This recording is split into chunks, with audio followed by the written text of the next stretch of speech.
Barbarian is one of 2022's biggest word-of-mouth horror hits, and we finally have a chance to discuss it in time for Halloween.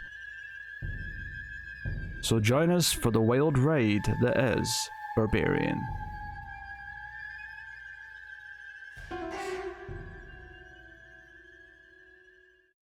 Welcome everyone to Screams After Midnight. I am Peter, and joining me as always is Tim. Audio podcast. How's Tim. it going? Take up a second. But yes, welcome everyone. It is October. In fact, this should be Halloween when you get this episode. This is our Halloween Day episode. It wasn't originally the planned Halloween episode, but you know, time caught up with us, and we wanted to make sure we get this in. So this is now the Halloween episode. If you're a patron, you got it early. If you're a patron, though, you should be getting October's bonus episode, which is a Halloween themed episode today. So if you're a patron, go check out that. Sounds like if you're not a patron, then you're messing up. Yes. If you're not a patron, then go to patreon.com/MailPlusTV and sign up to the $3 tier and get the bonus episode. But yeah, and if you just want to listen to the episodes, just sign up, listen to them real quick, and then ask for a refund. Doesn't work like that, but all sales are final. No refunds. Thank you very much. But yeah, so if you're having monetary problems, just hit me up and I will reenact the entire conversation for you. So yes, but anyway, so we're going to talk about Barbarian today. This is the movie. It's the hot new film, came out late last month, early this month, got a lot of buzz. People were talking about it, and all I heard from everyone was go in cold. So with that said, we will start spoiler free as we always do, which will be especially careful with this one, I guess. But and now, when people told you to go in cold, did you like run to the freezer and start taking out ice cubes and putting them down your shorts? And I knew the dumb direction that joke was taken the second you opened your mouth. Hey, you're the one that did it, not me. Don't accuse me of doing it. It's a figure of speech, and you know it, Timothy. Okay. So yes, I prefer action figures of speech. Oh, very good. So the basic premise, the only thing I knew going into it was that it was a woman goes to an Airbnb. Horror things happen. That's it. That's all I knew. So that's what I went into it with. I didn't quite get a chance to see this in theaters. It's on HBO Max now, so it's easy to access if you want to check it out. But it was getting some buzz. Do you know what? This is, regardless of the quality, there's been a lot of discussed horror films this year. There's been a lot of movies that people are talking about and recommending, even if we ultimately don't end up wanting or liking them all. But you know, between X and Scream 5 earlier in the year to, you know, Pearl, Barbarian, Terrifier 2. Even like Texas Chainsaw was like, you know, had a weekend where people were talking about it. Yeah, you got big franchise things like Halloween Ends, Hellraiser, Texas Chainsaw. There's been a lot of stuff this year. So, you know, and there's been some gems and there's been some smaller things and some things that, you know, we've still got to get to, and you know, even something like Fall is definitely on the to-do list. So yeah, a lot of things. So Barbarian is just another one that came out of nowhere to me and was like, oh, this is a thing now. People are talking about it. So yeah, so we both watched the movie. I'll ask Tim the question. Yeah. Did you like Barbarian? So I was lucky enough to go see this in theaters. I saw it I guess just right before October started. I went to like a late, I think it was like a Friday night showing or whatever, and for the same thing that you were saying, like, you know, I've been hearing people saying like, oh my god, like this is the, you know, must see horror film of the year, like you gotta go see it, like, you know, see it before it gets spoiled for you, like go in cold, you know, don't look up anything, know anything about it, just and I hadn't even seen the trailer. All I know is that everyone's saying like, you must see this. So I went in and sat down in the theater, and it was like a decent enough packed theater. It was like a late Friday night, which, you know, as you know, I still, you know, don't like to go places that are too crowded. So I usually go late at night, and then it was like a spread out amount of people, but there was like a it wasn't like packed or anything, but there's a decent enough people. And I'm kind of happy because I think this is a fun movie to see with like a crowd of people. There's a lot of people shouting like, oh, and like, no, don't do that, don't go in there, but that kind of usual stuff, which you don't want for every movie, but I think in this one it was kind of fun. But yeah, needless to say, I came out of the movie theater just dumbfounded, just being like, wow, like this movie was phenomenal. I thought it was absolutely great. There was a little portion there. It was like you were dodging actually saying how you like yours, because dumbfounded could have been. I was dumbfounded by how bad it was. Like I was like, yeah. I don't know where he's going with this shit. Dumbfounded. No, I mean it absolutely worked for me. I think it's just a super tight, well crafted film. And again, it's a little hard to talk about without spoilers, but just to echo what everyone is saying, like, yeah, this is best seen not knowing as nothing or as little as you can, because there's a lot of like fun surprises. Like, I don't want to necessarily say like twists or stuff, but like I think it's a movie that keeps you guessing in like a very good, fun way. Like, there's lots of times where I thought like, okay, I think I know this person's deal, and like, all right, I've seen horror movies before, so I know where this is going. And there was plenty of times where I was like, oh no, I did not see that. And I think it's a blast. It's very well directed. It looks good. The performers are all great. And one thing that I feel like got lost a lot with when people are talking about it is that it's actually really funny. Like, there's a lot of times that I was laughing in this movie. That's true. Yeah, there's a lot of humor. Yeah, and it's and some of it comes from you're laughing because something really messed up just happened, but then there's also legitimate jokes in it, which I didn't realize at first. They're not jokes with punchlines though. I want to make that clear. Right. Yeah.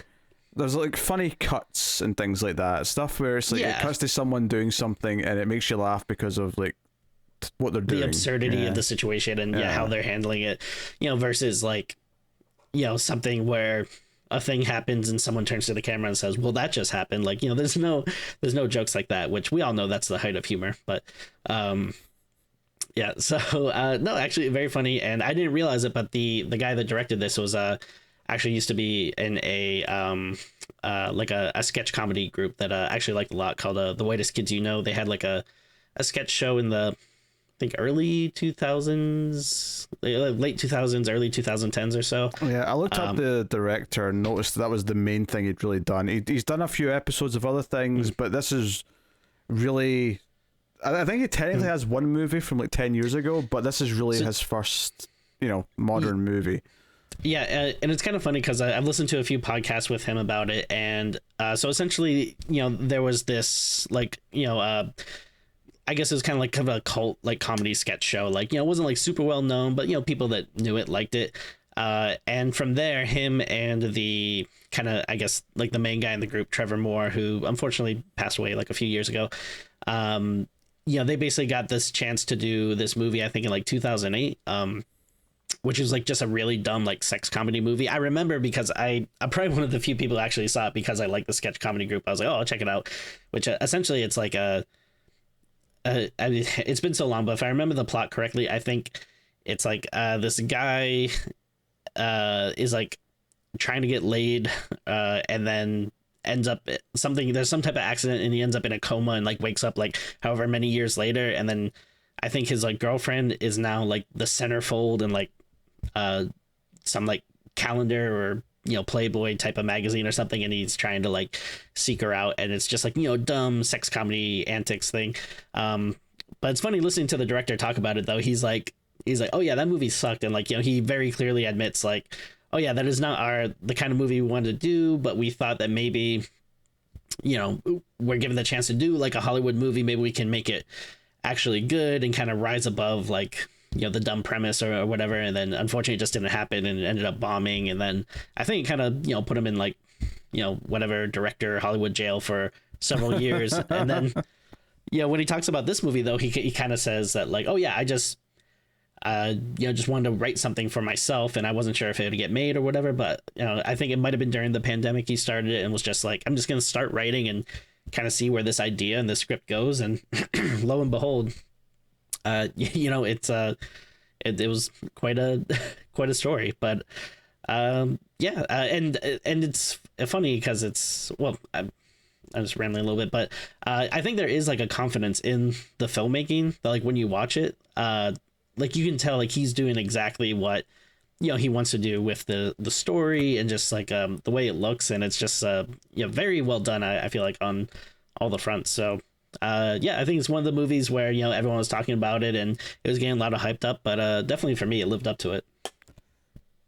Yeah, I liked the movie quite a bit. The first thing I noticed, kind of to piggyback off something you just said, is right from the very first second, the direction felt very confident and very specific. Like it didn't feel like it was just doing basic coverage. It felt like there's a shot lingering. Like she arrives at the house at the start and she's going up and she's just trying to like unlock the little keypad thing with the key in it and whatever. And it just sits on this simple shot of her, and you can just kind of see some of the dark street behind her. And it's this profile shot, and you can feel every second that she's trying to get into this house, that she feels a little unnerved, that she's out somewhere she doesn't know by herself. And the direction of the camera just sitting there sort of heightens all this, and it feels very confident because it's not doing anything flashy. It knows that the tension should be there just from what this is. It doesn't need to have any tricks to make it work. And there's some fancier cinematography as the movie goes on. There's like shots following behind someone's shoulder or things like that, and other little flourishes here or there. But it knows when to just sort of sit and just be still and let the scene play out for itself. And I think in horror especially, that's very effectively done when it's used well, because it kind of grounds it in a weird way. So even if there is going to be more absurd and more fantastical things as the movie goes on, it feels like it's part of some sort of real world. It feels a bit more grounded purely through the camera work, not through the story necessarily, although I'm not saying it isn't in this case. I'm just saying that the direction actually adds a credence to it to begin with. And I think this movie kind of had that. And it's a movie that kind of evolves as it goes on. There's definitely sections of the movie you can kind of talk about and say, this is what the first chunk of the movie feels like, and where you think the first time you're watching it, where it's probably going, where it might be going, and then it kind of takes some turns, and then it goes, you get this section, then there's like a surprising section. One of the weirdest cuts of the year for me was in this movie, where something big happens about maybe 35-40 minutes in, and then it cuts to something else, and I went, wait, what? What's happening? Where are we going with this? Okay. So, we'll talk about all that and spoilers and stuff, but another thing I really liked, I liked the cast, particularly Georgina Campbell, who plays the main character. I know her from a couple things. She was in an episode of Black Mirror, and she was the female lead on Krypton, which only lasted 2 seasons. But she was good in that. She was Lita Zod in that. But as soon as I saw her, I was like, I know her for something. I looked her up. I was like, it's these things. Okay. So she's good. You got Bill Skarsgård's in there, who obviously has already got a bit of horror cred for being Pennywise. And I don't necessarily love both of those movies, but he's in the genre. And apparently he's rumored to be Nosferatu in the Eggers movie. Okay, I can see it. I'm not. He's got a very gaunt presence. He's got a gaunt face and physique and whatever. I don't know, whatever that means. Anyway, so no, performance is good. Direction's really strong. So I was kind of drawn in and just captivated by what was going on early on. It's got obviously some themes that it's playing with very early on. If anything, you may argue that it's a little bit too on its sleeve, just how it brings up its themes almost right away. But it does kind of stick with them and looks at them from multiple perspectives as the film goes on, and kind of subverts maybe some of your expectations based on the themes that it introduces.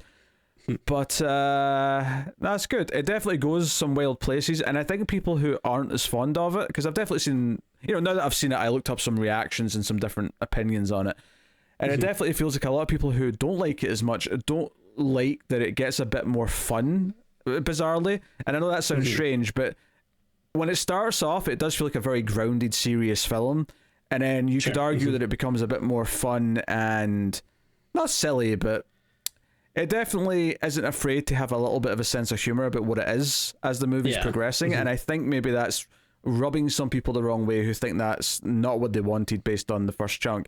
For me, the directions it took were so refreshing when they happened that I just kind of got into the groove of it. Is every single beat it makes perfect? Probably not, but I was kind of so into it at a certain point that I had a good time. And it's I mean, I think it does a good job of like intriguing you, and even if it does take like, you know, wild leaps or jumps or whatever, it does it like in a, you know, entertaining way where it's like, okay, I want to see where this is going and how this is going to fit in and everything. So, and a big part again comes back to the direction. When it introduces some of the more wild things as it introduces them, it's handled so well with how it presents those elements when they first appear that I kind of like, okay, if this was lesser directed, I might just be rolling my eyes right now and going, oh, we're going this way. But because it presented a way where I'm like, oh, I'm intrigued, what is it? Oh, holy shit, I can't believe they just gave me that. it kind of it reframes how I feel about it, and I feel differently going into the rest of it, and then from there. So we're doing a lot of talking around things, but that's and I will say too, so I said I saw it in theaters, but actually I watched it again since it is on HBO Max now, and so I watched it at home with my wife. I was really excited to show it to her, which she liked it quite a bit as well. But yeah, I mean, even watching it a second time, even like knowing where it's going, I still had such a blast because again, it is just a very well done movie, and it was nice now having the hindsight and kind of seeing how some of the stuff is set up and how like some characters' stories I feel like kind of mirror other characters and stuff. Like you know, not only is it a well done movie, but I think it's like a pretty smart movie. Like that, you know, there's a lot of stuff that, you know, is like, oh, like that, like watching it again, just being like, oh, that makes sense, and oh, I see how this is going to lead to this and stuff. It's just very well crafted. Well, I think we have to give the spoiler warning a little bit earlier in this one, because so much of it is kind of like shrouded in secrecy, and that's how you should kind of view it, I think. So spoilers from this point on for Barbarian, you have been warned. And even one of the things I was very careful with there was maybe mentioning cast members. I didn't want to mention anyone outside of the first two, because like I didn't want to like reveal that there was going to be other prominent characters later on or anything like that. Because you could even like, I mean, like the first two characters you see that you probably think are going to be the main characters aren't even really like the main characters. Like Tessa's characters, like Tessa's. I mean, it comes back to her, so I would say she is the main character. Yeah, but Bill Skarsgård though is like not really. He's there for the first third. Yeah. Well, I mean, obviously the whole thing with Bill Skarsgård. So the premise at the start of the film, in case you're listening to this and you've not seen it and you don't care about spoilers, the premise at the start is she goes to this B&B, or Airbnb, I should say, and she tries to get in, the key's not there, and it turns out Bill Skarsgård's character, Keith, is already inside. He's already staying there, and it seems to be this mix-up where they've both booked through different places and they've double booked this place, and he's like, why don't you come in, it's raining, you know, call hotels or whatever you want to do. And she can't get a hotel because there's like a convention, like a medical convention on in town. It's in Detroit, which, by the way, every movie set in Detroit just it never wants me to visit Detroit. It's like, here, look at this shithole. No. That's all it ever does. So the basic thing here is that she's, even when she's invited in, there's kind of like a moment of like hesitation, and it feels like she's crossing a threshold when she's going in the door. It's like, am I making a dumb decision? Is this guy dangerous? And very quickly she asks him the question like, hey, can you show me your booking email or whatever, just to confirm that this is actually what's happened and you're not some psychopath that's like waiting here for whoever's going to show up. Yeah. So there's two things that it's doing here that I really like. One is, you know, obviously knowing that this is a horror movie and, you know, seeing it with the reputation of, oh, it's a really like messed up, like crazy horror movie. Like I wasn't like, I knew it was crazy and messed up, but I didn't necessarily know about any like twists or anything.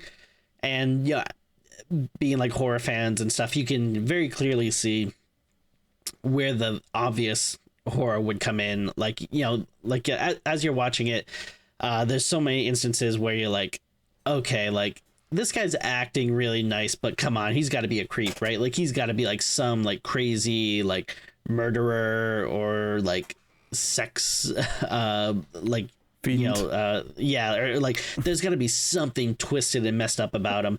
And I think the film does such a good job of like leading you that way because it knows you're watching a horror movie, so it's like doing all these things where it's like, you know, setting stuff up that, well, just enough though. This is the thing though, because if they went too hard on it, I would be convinced it was false. I would be no, this is a red herring. He's obviously just a nice guy, but it plays it just down the line enough that every time she doubts or thinks, oh, maybe I shouldn't drink that tea he made me that I didn't see him make because it could be drugged or whatever. And he keeps saying these things and he's sort of presenting to be nice, and maybe it's just because Skarsgård's got an inherently kind of like, can I trust you sort of face.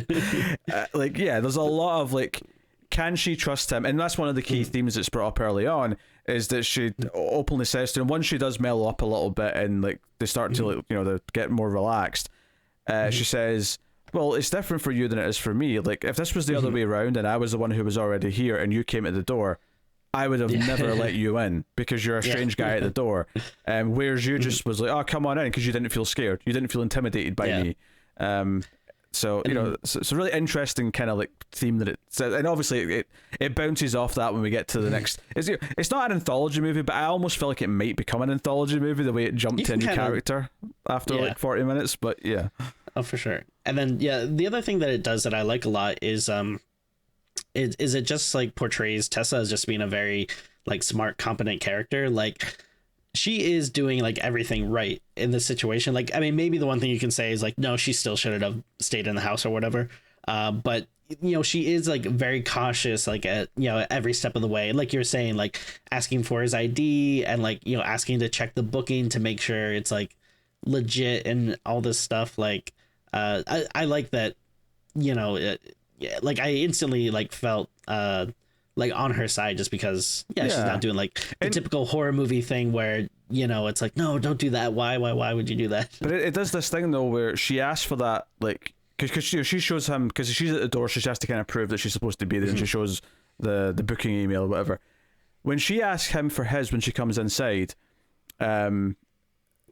he's like, oh yeah, sure, just let me go find my phone. Like, if you use the bathroom, it's down there. And part of me thought was, okay, that sounds reasonable enough, but at the same time, like, is he going to keep like finding an excuse not to show her until he's going to strike? Kind of thing. So you're kind of like thinking like that, but then he shows her it and she's like, oh yeah, this looks right, and it's like, oh okay, all right, okay, so that. But then again, I'm like, is this all some big ploy? Is this all to like gain her trust? And when she's at her job interview the next day, which is why she's in town, like she's looking at his like, because she took a photo for safety of his driver's license when he wasn't looking earlier on, but when she looks at it the next day, she's kind of smiling like, oh, she's kind of connecting with this guy a little bit. They're kind of, you know, bonding a little and maybe feel something for each other.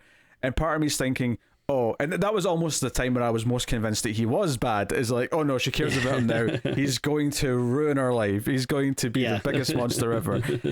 And of course, you know, we're in spoilers. He isn't. It turns out he's just innocent, and he's going to be a victim of the other thing they end up encountering.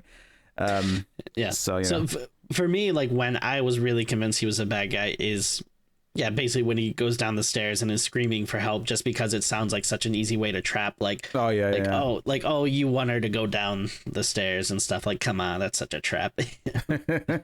Yeah, I thought that too. I thought that's what he was about to strike. And obviously, you know, when she ends up getting locked in the basement and finds like, not even the rest of it, just like one little room it's like a cell where there's like a bed and a bucket and there's like a bloody handprint in the wall. And of course, like she's, because that's one of the funny cuts in the movie actually, is she's looking down this little hallway that leads to this room and it's dark and there's no lights, and she's like, nope, not going down there.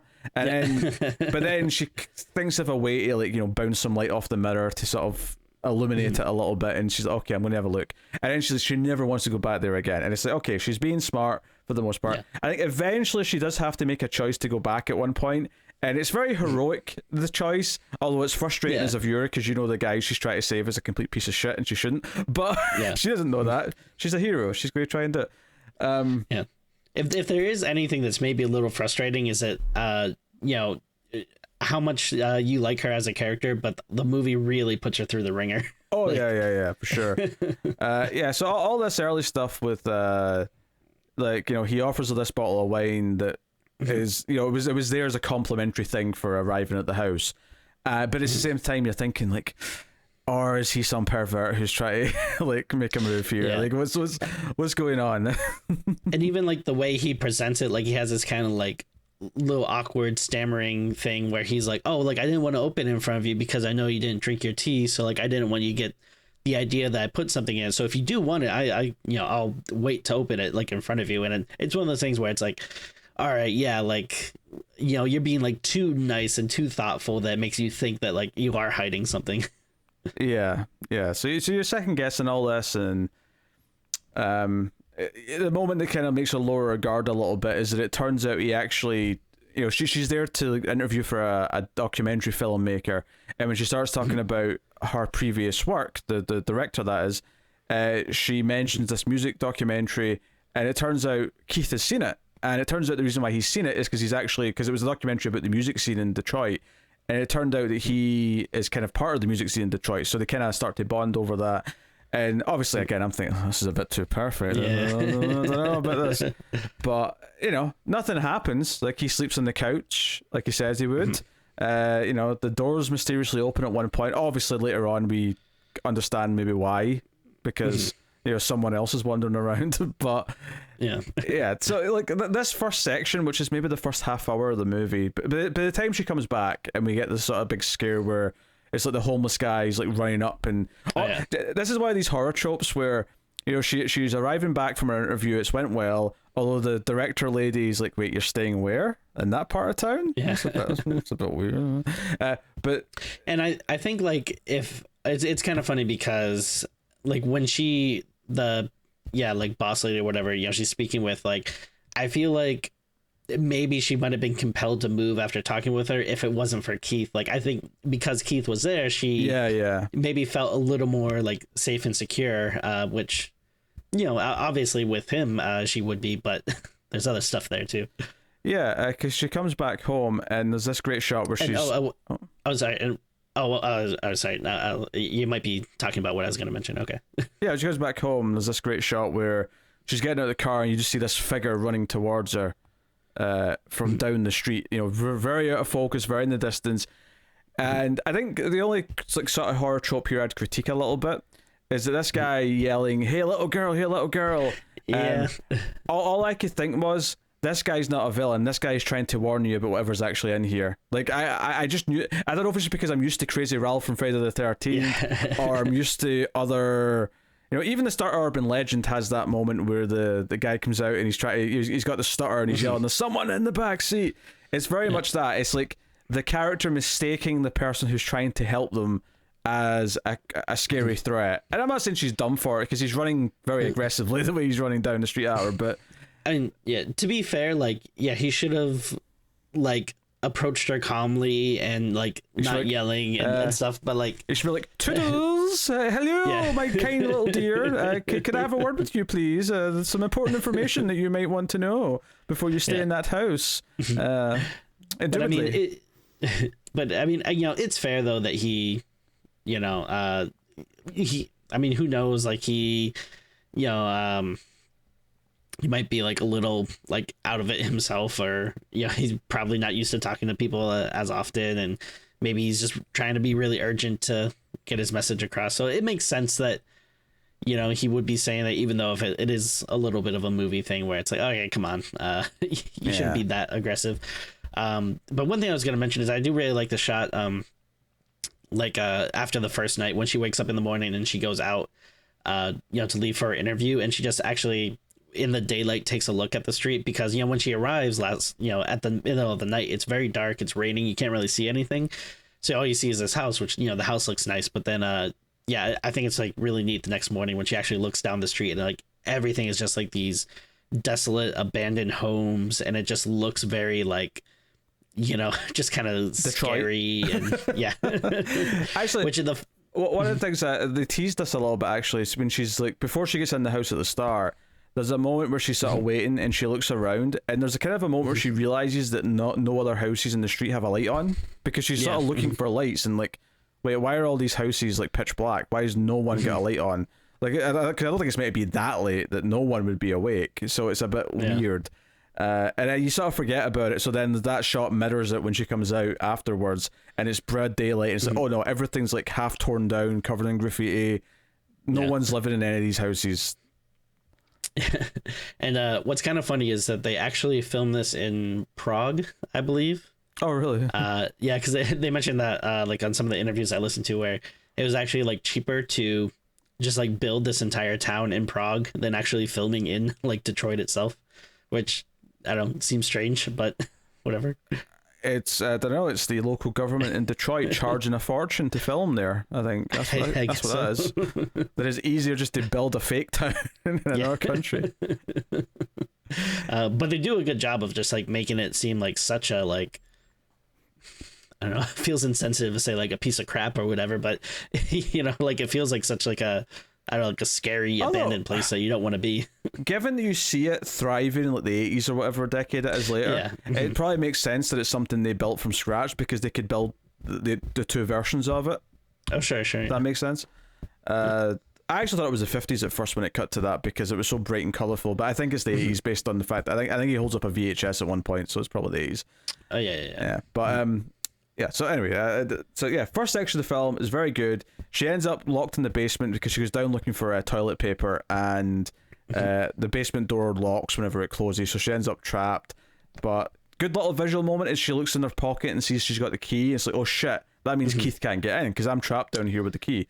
So you know, I thought that was smart in the sense that it, without a single word of dialogue, you understood what the problem was, and so it's like, oh shit, she has to try and get out, or try and like signal Keith when he arrives, and you know, get him over to the window that's sneaking out of the basement. But you know, they do get out. But she, whilst down here, has found this creepy room, and of course, when they're both down here, or when she's got her phone or whatever, so she's got a light.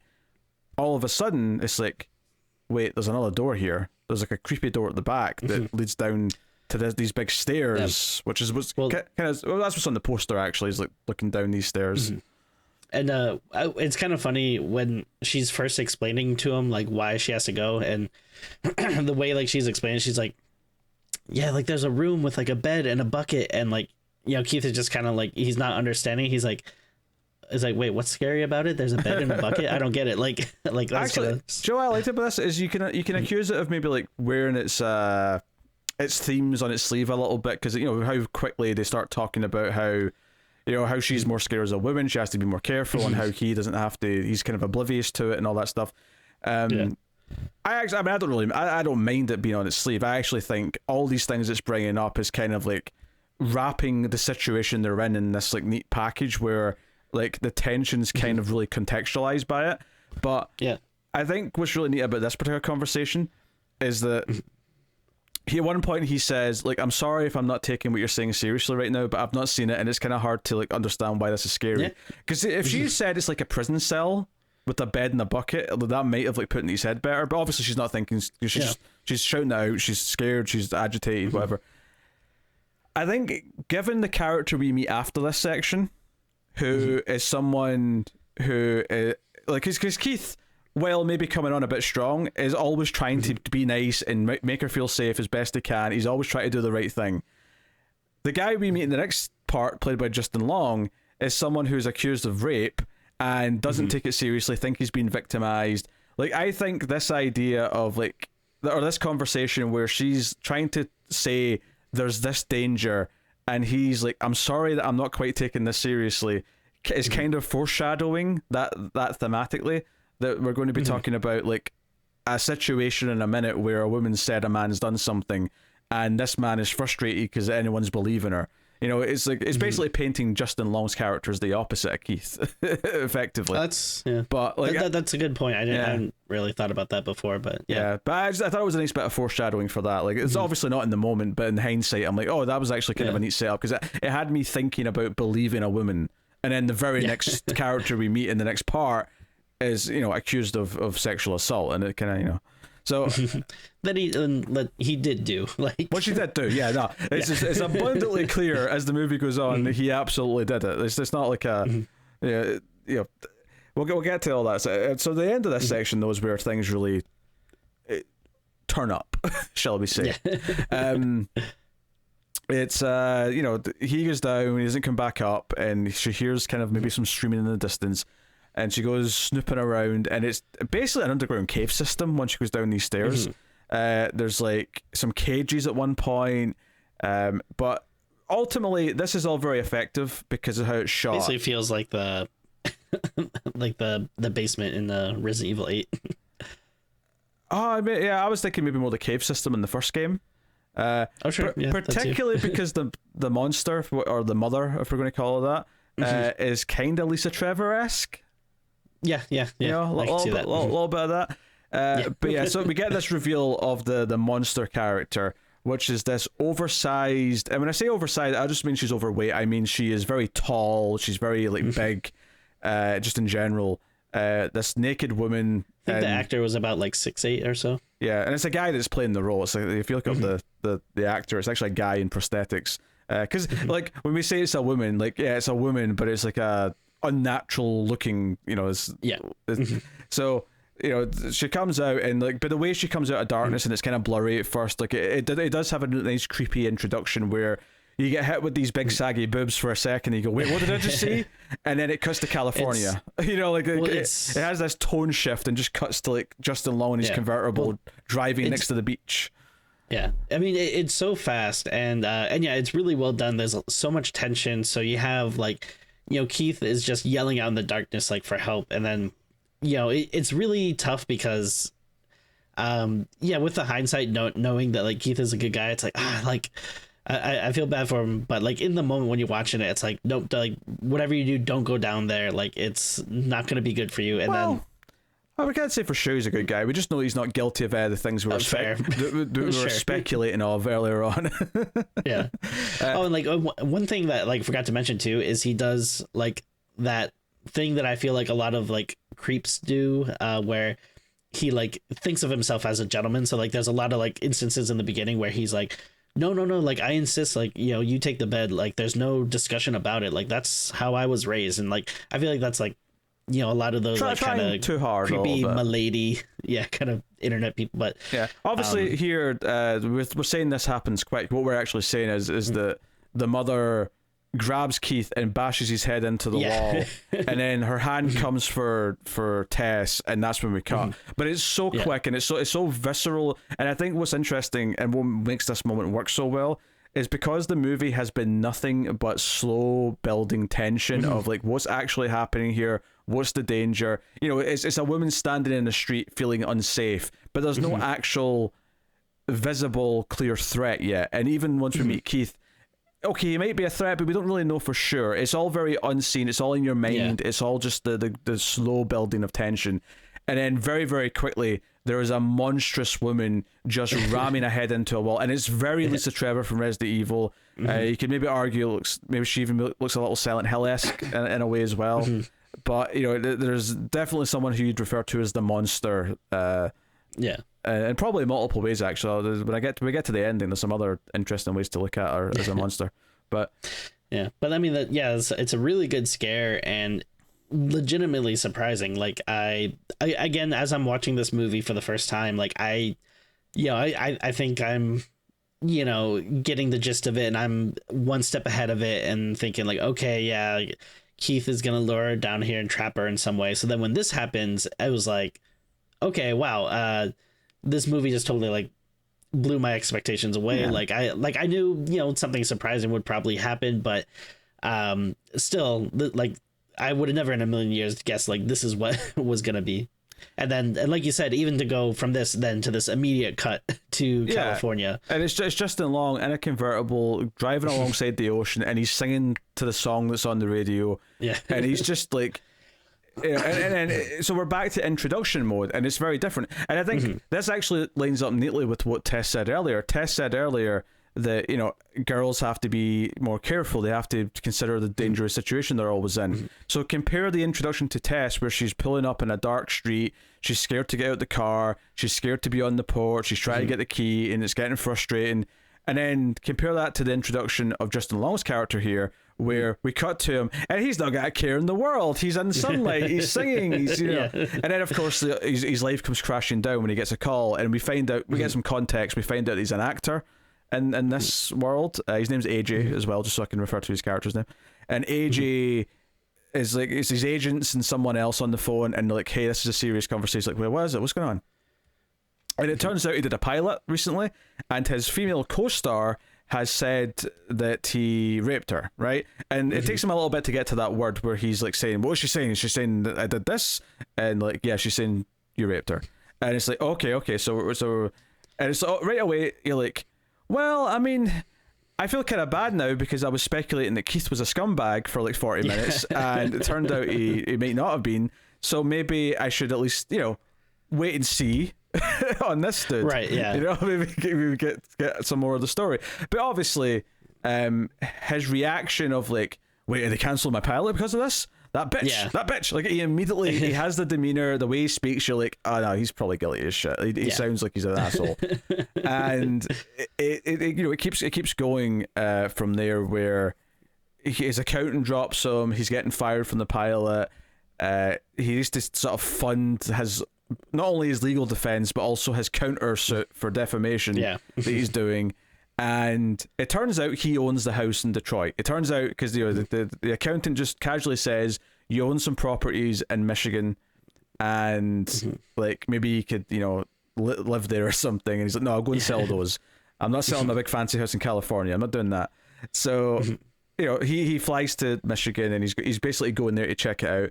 And he is told off by his agent, or by his lawyer, I think it is, that he shouldn't have like left the state because he might be getting arrested soon, so he probably shouldn't have done that. Well, and I think what's kind of funny, you know, when I was rewatching this, and you kind of brought it up, but I do think it's interesting how, you know, his like kind of beginning story mirrors like Tessa's, where, like you were saying, like Tessa does everything right, where she's very cautious, like, you know, she doesn't want to go into the house at first, and then, you know, she wants to, you know, she's checking the IDs and making sure like everything Keith's saying is legit, and like she's being very wary and cautious, where like it's just the total opposite with AJ, where it's just like, yeah, every mistake he makes is like or everything he does is just like the wrong move, and like even in terms of like, yeah, what he should be doing like with his, you know, career and the legal battle and stuff, like, yeah, he's like leaving the state, and, you know, like they say, like, oh, like whatever you do, don't call her. And then of course, what does he do? He, you know, calls her, the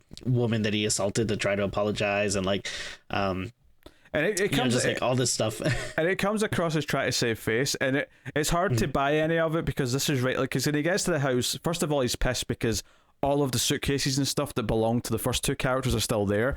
And he gets angry, and he phones the agency, and he's like, why is there people staying here? Is anyone booked? He's like, no one's been booked there for 2 weeks. So it's okay. So it's been 2 weeks since the first part of the movie happened, right? Fair enough. Yeah. But and of course he yells at the agent, like she hangs up on him. He yells at the agent, and then he phones like his hometown friend. This is clearly where he's from. This is why he owns places here, is because this is where he's originally from. And he phones a friend, and he yells out a homophobic slur as a greeting to him. It says, "Guess who's back in town?" Yeah. Well, this was such like a good joke. I mean, obviously, like, yeah, it's a very offensive word, but the way they set it up is he's like talking to his parents on the phone at first, and like he's having, you know, not like a super meaningful conversation, but, you know, he's talking to him, and he's being very somber and serious, and like, you know, telling his mom, like, you know, it's not true, of course I didn't do any of these things, and we're gonna, you know, fight this bitch. And like, you know, his mom's like, oh, don't use that language, I'm, you know, sorry, but it's true. And, you know, talking about, oh, like, when are you in town? Your father would love to see you. And he's like, oh really, like dad wants to see me? Like, you can tell, like, probably, yeah, doesn't have like the best relationship with him and stuff. And then, you know, he as he's talking to his mom, he's like, oh, I gotta go, this is a very important call. And then like he goes from that to, yeah, just picking up the phone and totally changing demeanor and being like, yeah, what's up? And then, yeah, using a homophobic slur to refer to his friend. And he goes out drinking with his friend, and like, so, I mean, that moment, like, okay, like, you're basically, like, at this point, you've confirmed to me exactly what type of character you are. But then he's with his friend, and they're both drinking, and they're doing that thing where they're in a club, so they're yelling kind of to hear each other. And he's like, "Hey, man," this is the other guy's friend. He's like, "Oh, AJ, man, you're my dude, you're my bro. So I'll believe whatever you tell me, but you gotta tell me what happened. What happened? You know, did it, you know what?" And AJ just drunkenly says, "Yeah, we screwed, yeah. And she wasn't into it at first, but then we were floating around, and she got pretty into it, you know. And you know me, I'm persistent. I'm very persistent. Yeah, I'm a like, persistent guy." Okay, so you did it. That's what you tell you. You're just confirming exactly what happened. Okay. And it does such a good job of like, oh, like sounds like a very believable way like an asshole like this would talk and try to justify their actions. Like, oh yeah, you know, like she took some convincing. Like, really? And of course, at this point, you're thinking, maybe a trip down to the basement would be good for you, AJ. You know, maybe you want to go something. And actually, it led to one of the biggest laughs in the movie for me, though. I can't deny how much I loved this. So the next day, he does actually end up going down to the basement, and he finds the secret room with the bucket in the bed. And you remember what her reaction was to this. AJ's reaction is that it cuts to him at his laptop, and you just hear him saying out loud, "Can you include square footage of underground rooms when you're listing the home?" And it made me laugh so much, because obviously it plays into him being a shitty character and all that, but it just the idea that he wasn't scared, he didn't think anything weird of it, he just went, "Wait a minute, can I make more money off this house because of this?" No, this is like legitimately like a good, very laugh out loud joke. Like it's in the theater, like, you know, this got like a huge reaction, and even like when he's looking it up and it's like, nah, not really, but then there's one article that says it's not usually included. He's like, usually yeah. Okay, here we go. And then he whips out the measuring tape and starts measuring his new hallway and room. And then like you think like, okay, like we get the joke, and then, you know, he finds, you know, the other doorway that goes even deeper. And he keeps measuring. Yeah. And I'm like, and it's dude, like, it's the same joke, but it's still like so funny. What gets me though is I'm like, dude, this is not walls. This is like cave system. This is not part of the house anymore. You found an entrance to the underground cave system. This is not, you can't build someone for this. And even like, you know, if I found something like that in my house, like, even if you are excited about that, I would not explore it alone. Like, I'd be like, okay, like, let me call someone and set something up that we can take a look at this. For sure. So, yeah, he's the worst. Obviously, he eventually runs into the mother and, like, gets chased. It's pretty... he gets chased into a pit, which is where Tess is. Yeah.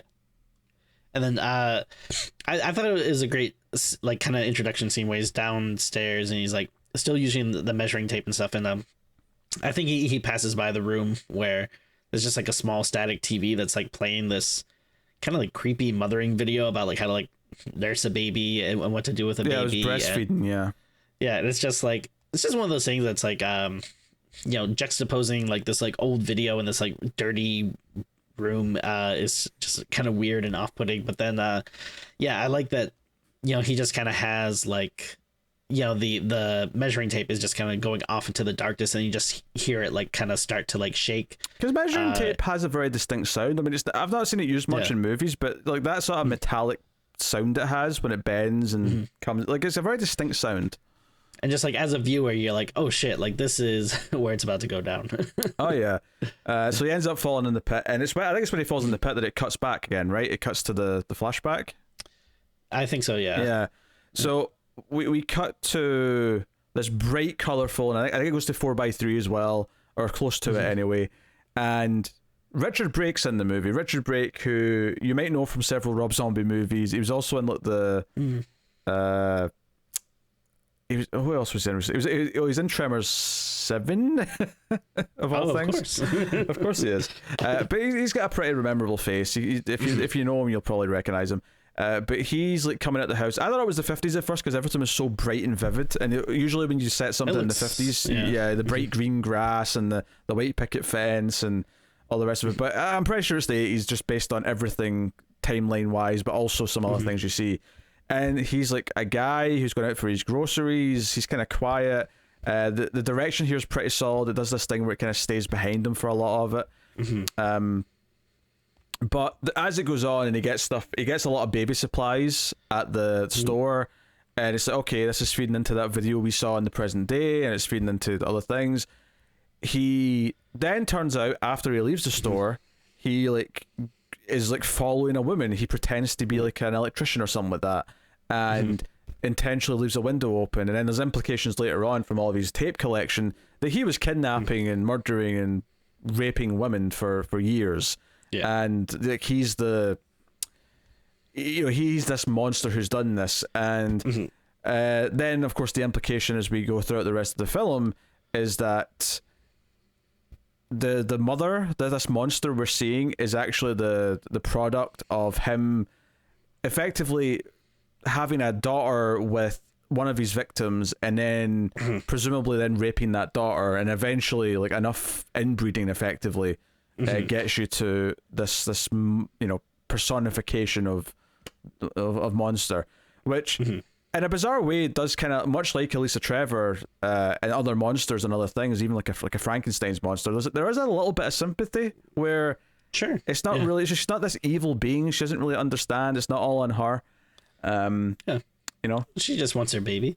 Yeah, she's basically been trained by him to be a mother, and that's why she's watching these videos, and it's why she gives them a big bottle when we go back to them. And then when AJ doesn't take the bottle, she grabs him and does some forced breastfeeding, which it's, you know what, it's really disgusting, but at the same time, like, oh dude, you've got this coming. Like, absolutely, you've so got this coming. Absolutely, yeah. I'm sorry, you don't like that this person's forcing a part of their body on you? Oh, boo-hoo.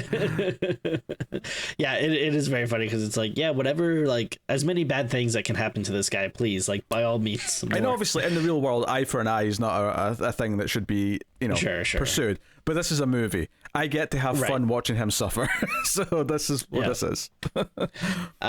So there's a lot of interesting stuff going here. So I just go back to the flashback real quick. Again, just a lot of stuff. I just love that the movie is showing you everything you need to know, but it doesn't need to like blatantly spell stuff out. Like, it never at any point says like, oh yeah, by the way, I'm the Detroit, serial killer, and I've been kidnapping women. Like, it gives you all like you need to know, just like with all the visual, cues and everything. We've seen serial killer movies before. We've seen things like Mindhunter and Silence of the Lambs. We get a sense of, quite quickly when he's pretending to be this, puts on the overalls and he's like pretending to be nice. Like, this is him, like setting up a victim. This is him picking his next victim and staking it out and so on, so on. And it's a good juxtaposition between present day where, Tessa, like you're referencing earlier, like she has to be very careful where, back in the day, this woman just lets a stranger into, her house and doesn't think twice about it. And unfortunately, you see where that gets her. And you could even look at it like a darker tone to that, is that, this woman wasn't a complete idiot. Like he had the clothes on. Oh, sure, he was saying convincing things well enough. And like, sure, a modern perspective, I'd say, ask for ID, like make him prove who he is. But like, it's this sort of thing where it's one thing to be standing in a dark street and like being kind of vulnerable because someone could just run up and do something. It's another thing when there's predators out there who are hunting, who are actually trying to deceive you, and that kind of plays into what she was maybe concerned about with Keith. And so thematically, again, all that stuff set up that we are going to be dealing with some sort of malicious man who is hunting people, who is this monster.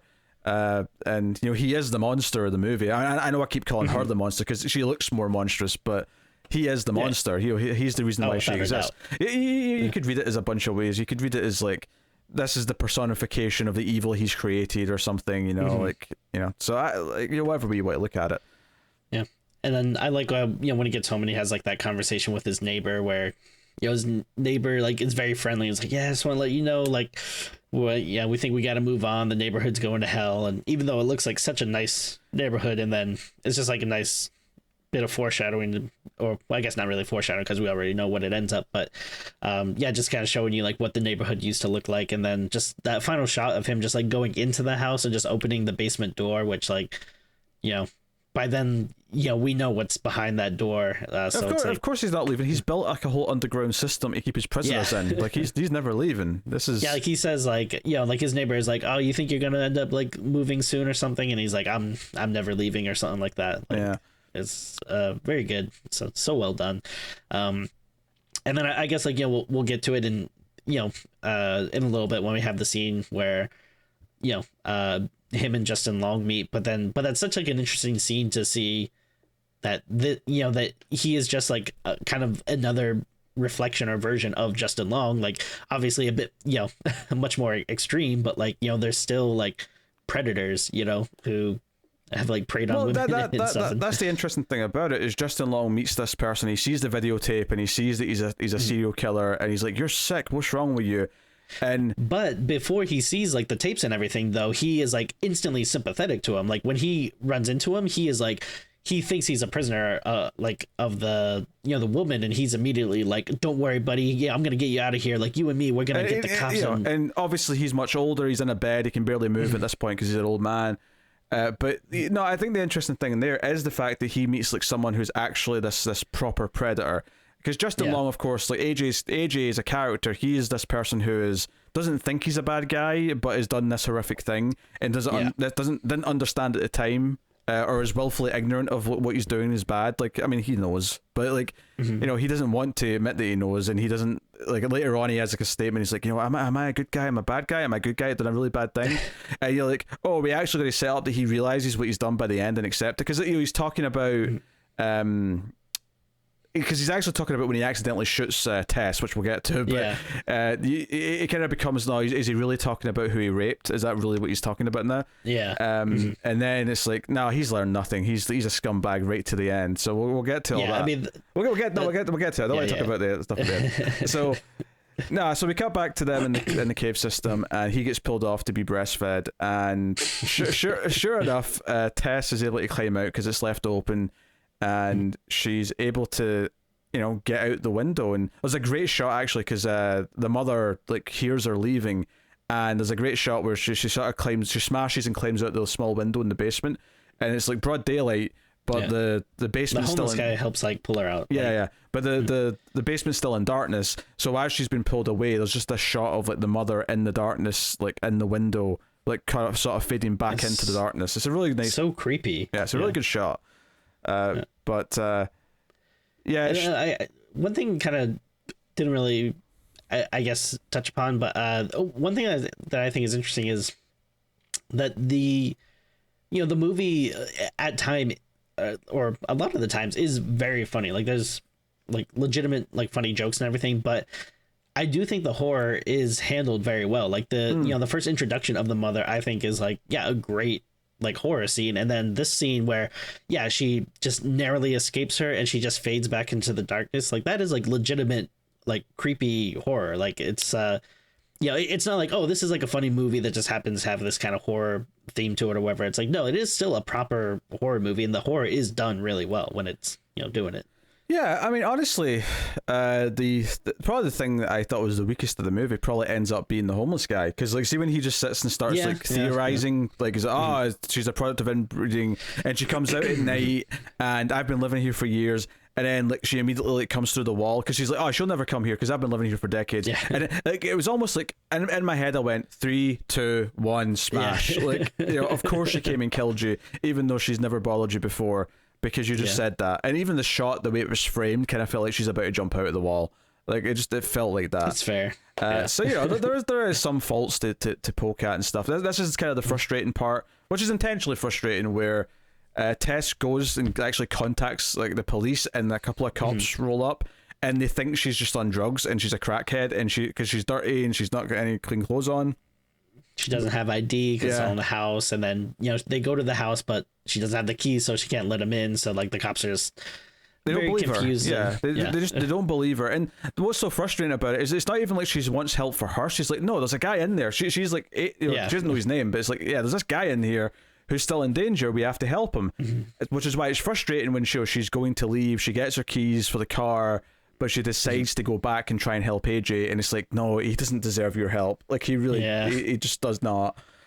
And of course, like this is when AJ like finds like the serial killer's gun, like in his like room, because the serial killer he kills himself. He shoots himself in the head, and then AJ takes his gun, and this is right as she's coming back in to try and look for him, and you can almost just feel it coming, but in a good way. This is not bad predictable like her jumping out of the wall later at the homeless guy. This is good predictable in that it's like your stomach's sinking because you're like, oh, he's going to f up and shoot her. He's going to hurt her. Yeah. And I'll be honest, for a second I thought he killed her. I thought she was lying there dead, and I was like, did you just kill the good protagonist and you're left? Yeah. Oh, you're so deserving of everything that's coming to you. But she does get up. She's fine. You know, I mean, she's been shot, but she's, you know, it's not hit a major organ seemingly. So she's up, and he's helping her limp out. They, you know, I think around this, maybe it's before this or just after this, but she like drives the car into the mother who's like trying to get at her. Into the wall. Yeah, because she gets in the car, and like, you know, the mother is coming out, and that's like she slams on the gas and basically drives her car into the. It's before, because this is when she first gets her keys and she's going to leave, and then she decides to go back in. It's before she decides to go back in. She has this encounter with the mother, where the mother's on the car, and she drives her into the house to try and pin her. Obviously, when they come out afterwards, when she goes to get him, she's gone mysteriously. So it's like, a little Resident Evil. Crap. I mean, I know I've been compared to Lisa Trevor. This was a very Mr. X from Resident Evil 2 moment, I thought. Yeah, for sure. Yeah. So, which leads to them hobbling down the street. They don't have a car anymore. Although, to be honest, I still thought her car would probably run if you wanted to take it. But I feel like, you know, it's not like she only drove like a little bit, so like, the crash couldn't have been like too intense. Like I feel like you could still, it'll still be drivable, I think. I mean, I'll just accept her word for it that it's not, but like it felt like it should be. But yeah, they end up finding the homeless guy, and the homeless guy is like giving them like his theories, which act as exposition. This was the only thing in the movie that I flat out said, I didn't really need him to like try and explain any of this. Like this was, you know, it didn't really bother me, but yeah, I mean, I wouldn't say it's necessary either. It's probably the most tropey thing about the movies is this character and the way he kind of tries to explain things, and the way that the way the mother jumps out and kills him just feels so predictable, so obvious.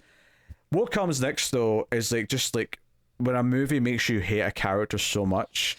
Oh, I couldn't believe this. So not only does AJ like sort of run and leave her behind to an extent at one point, they're climbing up it's like a water tower. It was like, I don't think it actually was but it was like a water tower. Yeah, it was some sort of like spiral staircase going up a tower that has like a bit at the top, and he climbs up, and he's actually going so fast where she's actually like, hey, wait for me, and he's just leaving her behind. And when they get up to the top and the mother's like followed them up, he's basically just like, oh, she's just going to keep coming with me, I'm going to need to use you to get away. And he drops the gun, which is like, he's just useless. Yeah, he's just useless. Yeah, he pushes Tess off the tower, and we get the slow motion shot of her going down, and then you actually feel kind of some sympathy for the mother to an extent. Obviously, you already do, because she's this victim of her, circumstance with this horrible serial killer raising her and stuff. But she dives off after to save her. Yeah, she dives off after her and like takes the hit, takes the landing for her. Because we cut to them, and like Tess is lying on top of her. Like she's kind of like cuddled her and like taking the impact on her back, and it's like. And they're going to do some sort of like weird ending here where Tess is like kind of like okay with her and is like thanks her and like, and it didn't go that way. It still ends with her killing the mother, because the mother ultimately still too far gone to exist. But not before we get the satisfying moment, because AJ runs down after this. He sees that Tess is alive. He's like, oh, I'm so sorry. Like I wasn't actually going to drop you. I was just trying to hold you to like trick her, and you slipped, and you understand that I had no choice. He's straight up making excuses, like trying to twist everything around in his head, which just which just relates to everything we've learned about him from the start of his story, like the way he's trying to make up excuses for this rape that he committed. That's all this is. This is just him making more excuses to make it sound like he's not a bad guy. But in a weird way, he is the scariest guy in the movie, not because obviously real serial killers do exist, but he's the scariest one in the movie because he's probably the most common type of bad guy. Oh, sure. If that makes sense, because he's like, oh, the guy the guy who pretends he's nice, but he will do horrific things when he's given the chance, kind of thing. So in a way, it makes him kind of the scariest. Which is why when the mother just grabs his head and rips it in half, it is very satisfying. It's a feel-good ending, I have to say. It's like overly gory and violent, but you're cheering so loud, like you've been wanting this to happen for like the last hour or so. Like it feels great that he gets this comeuppance. Yeah, and of course the tone of the movie has shifted a bit in the last half hour, where it feels more kind of fun and pulpy versus the ultra serious tense that it had before, which I guess that shift does bother some people, but it kind of worked for me. And then, you know, there's a kind of a quiet moment with Tess and the mother, but you know, Tess pulls the gun up to her face and shoots her, and it cuts to the title or the credits as soon as the bang hits, and immediately Be My Baby starts playing, which is a very upbeat song, and we get a couple of shots of Tess walking away while that's playing as the credits are playing. Thank God. Yeah. But, oh no, I'm so glad she survived, because I legitimately thought they were doing this asshole accidentally killed her and now he's the final girl. Yeah, for a second I thought that, you know, because she's like on the ground and she has a gun, and like, you know, she's obviously very wounded and everything, and you know, the mother wants to take her back, and you know, like she's like crying, she's like, I can't go back, and she lifts the gun up, and for a second I thought, oh my God, is she gonna kill herself because she's you know, I can't go back, I'd rather die. But I was really afraid that they're gonna do that, but they don't go there, luckily. But yeah, even despite everything, I do weirdly feel kind of bad for the mother at the end. Yeah. Well, she's a victim. Like you know, she's. Oh, totally. Yeah. Obviously, yeah. Like she's, like you said, like she's very far gone, and she's doing stuff she shouldn't be doing, and you know, she is coded as being very monstrous and whatever. But in the end, yeah, you know, she is a victim, and all she really wants is someone to care for her, like a baby. And yeah, it is actually like pretty touching and sad, which is like kind of like strange to say at that point, but then it's another one of those things though, where it's like, okay, even if I am feeling kind of sad, you know, it cutting to credits, cutting to that song, like I'm instantly laughing again, you know, at this music choice, and then seeing her like get up and walk away feels very, you know, triumphant. Yeah, and obviously the lyrics very on the nose, but Be My Baby, like, that's literally what the mother wanted from all the victims, was for them to be her baby. And you could almost look at Tess like taking this shot and like putting an end to this as like her like killing the embodiment of the thing she was scared of before. Sure. So as she walks away at the end, she's not scared anymore. She's just sort of walking in, like, you know, in power, I guess, if you want to call it that. Yeah. You know, so yeah. And I guess that's the other thing that kind of makes AJ's death very cathartic, is that like it'd be one thing if like Tess for some reason had to kill him, but I think the idea of the ultimate victim of like this very specific type of like rape and like upbringing is what the mother is. You know, she's a product of this, and you know, then a second generation of it via incest or whatever. At least that's the implication. The idea that like the ultimate victim of that gets to kill this rapist at the end. You know, there's a cathartic nature to that as well. Sure, and it's why he truly sort of deserves it by then. I know some people like don't like you know, it's okay, so it makes sense that she's maybe a little weird, but like, why does she have super strength? And I'm like, I don't care, it doesn't matter. Like, right, the movie establishes she does, and we just go with it. Like, it doesn't bother me that she has super strength. Yeah, no, I mean, it's you know, as long as you're showing me everything with like, you know, skill and confidence, like I'm not going to question everything, because it's just very well handled, and it's entertaining me. So yeah, I don't feel any need to nitpick any dumb stuff like that. No. You know, it's not a documentary. It is right. is a well-made tense film that turns into a pretty fun movie, bizarrely, but has a lot of good allegories and a lot of good themes. It doesn't have to be a documentary for all those things to work and make sense. So you know. So. And like I don't know, I kind of like growing up on like, you know, 80s movies, which, you know, like a lot of like the old school, like, you know, 70s 80s horror movies, like a lot of the times they would have like kind of cheesy or sleazy kind of like bents to them. So like, like in a way, it kind of reminds me of like, something like The Hills Have Eyes a little bit or whatever, where, like I like that. There's a mix of old and new in this, because there's, I think definitely this idea that even like the director lady was like, oh wait, you're in that part of town. Like, not that all of Detroit knows exactly what's going on in that part of town, but they all know not to go there, right? The idea that this is this like scary place is very similar to in a lot of like 70s and 80s movies, where it's like, oh, don't go to that island or don't go to that town. Like, like that, we all know not to go there. It's creepy. But then you've got new stuff like it's an Airbnb, which is a very new concept, and it's a very modern thing to work into your plot. What's so funny is like we've seen Airbnb horror movies. Like that's not like that is like a zeitgeist. It's like a zeitgeisty thing, and like this is the third one I think I've seen, really, because we did that one that was The Rental with Alison Brie in that, and then we didn't do it on the show, but I watched a movie on stream called Killer Kate, which was set in an Airbnb. Okay. Which one day we have to do it just for the insane ending, because it goes to weird places. Okay. But yeah, I mean, even that, I like that it starts off with this idea that it's not like it's an idea that couldn't, be done well or anything, but, it sounds like, okay, yeah, I've heard this movie before. I've heard like, Airbnb horror stories, like, all right, I mean, sure, maybe it can be good or whatever, but I like that. Yeah, obviously it goes in like very wild places that you would never expect, like given that premise. Yeah, and I think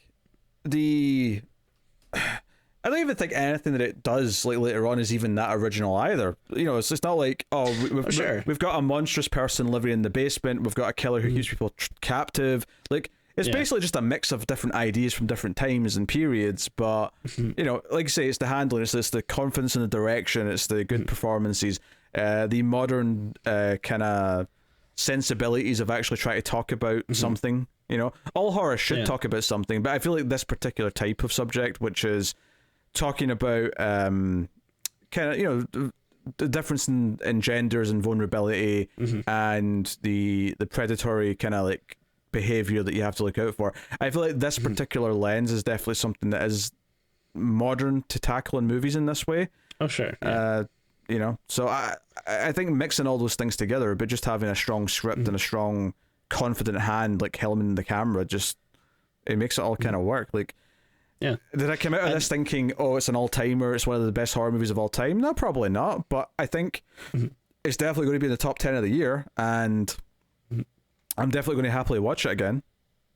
Yeah, actually, I think that was a good thing that you brought up there, because I do think that's an interesting thing to point out, that like a lot of times, like I feel like the movies that you think of that become like classics, or the ones that people talk about all the time, are like ones that have this big kind of subversive tint to them, or they do something very like unexpected or new. They like, oh, I never saw that in a horror movie before. And like this, it's not really like doing anything that's like so like out of left field that's like, oh my god, I can't believe it. But it's just the mixing together of everything, and just being very like damn good at like what it's doing, like between just having like good performers and like good scares and good cinematography and good directing, like all that stuff just adds up being like, okay, yeah, to make like a good movie, you don't always have to be trying to think of some new crazy thing that's never been done before. Like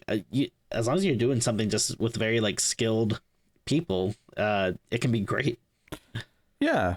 And I do think this actually does have things to say. It does have allegories, it does have themes, but ultimately it kind of falls into a really cliched thing that people have always said about horror movies, is that some of the best horror movies are just like a ride, they're like a roller coaster. And absolutely, and I think this kind of has that feel, because you're kind of on your edge, and if you do go into it cold and don't know what's going to happen next, it does kind of like take these nice little directions and spins where you don't really know where the horror is coming from at first, and it's like provoking you with the ideas of where it might come from, but it does hold it back a little while just so that you can be surprised and enjoy the fun of finding out. And part of unwrapping the presents, part of the fun here, I think, with this one. So yeah. No, it's very good. I think this is probably going to be one of the more competitive top 10s for the year when we get to do it early next year. And I'm looking forward to doing it. Yeah, I mean, this year has been like I feel like I didn't really know it quite at the time, but like looking back on it now, it's like this has been a damn good year. For horror. We've got a few from the last month we still need to get to that we're going to be doing Terrifier 2 soon. We're going to be doing Fall soon. Pearl, we need to do Pearl still. We need to do Bodies. These are all movies that I've heard people talking about that we've just not had a chance to do yet because we got them at different times or whatever. But they're all going to be coming up in the very near future. And once we've done them all, I feel like, it's going to be a kind of an interesting conversation looking at what the top 10 is. Well, like there are some years where it's like when we do it, it's a little bit hard to be like, can we even really do like a legitimate top 10? Like, is it going to be like one? Like there are years where it's like, all right, I know there's like definitely like 5 or 6 movies we can have on here, but then are the rest just going to be like, well, I guess by default this would be the next best one. But I mean, this is definitely a year where it's like, oh yeah, I don't think I'd have any trouble at all picking movies out.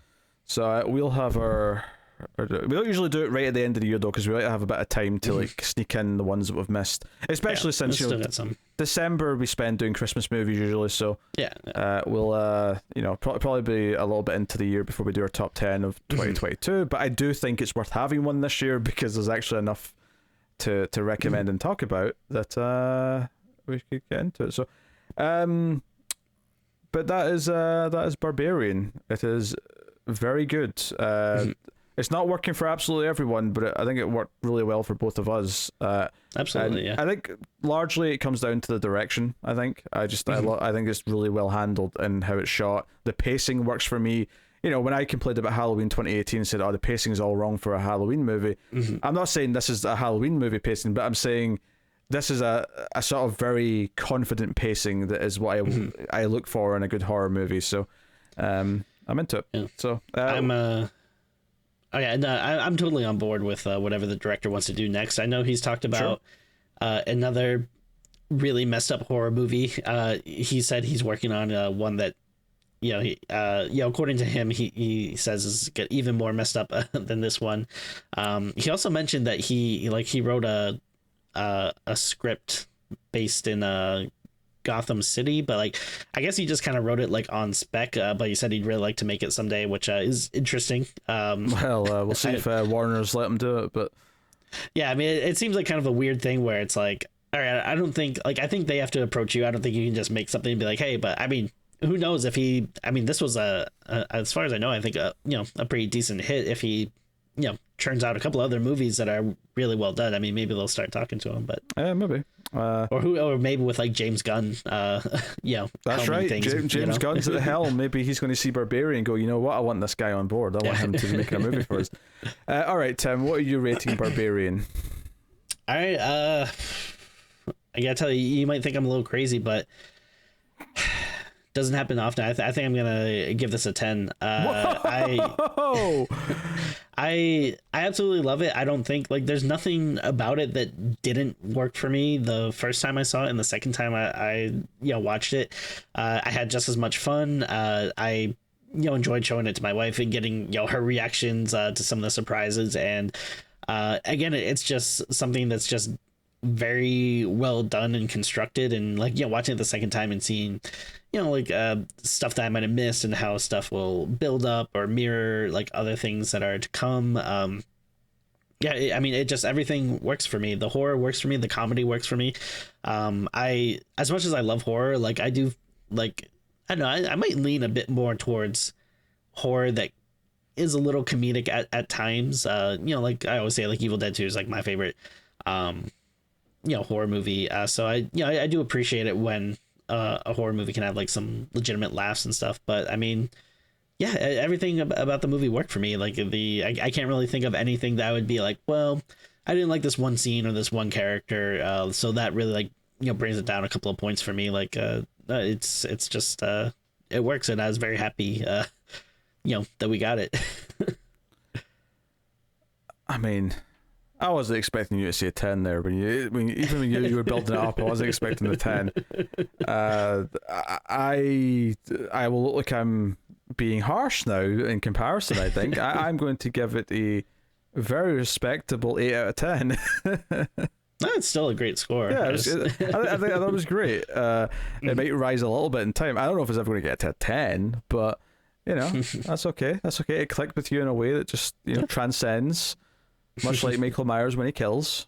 Of course, yeah. You transcended with this one. No, I think it's great. I think it's one of the strong films of the year, and I think there'll be, obviously, you giving it a 10 means there's definitely going to be some heated conversations about where it places once we get to the top 10.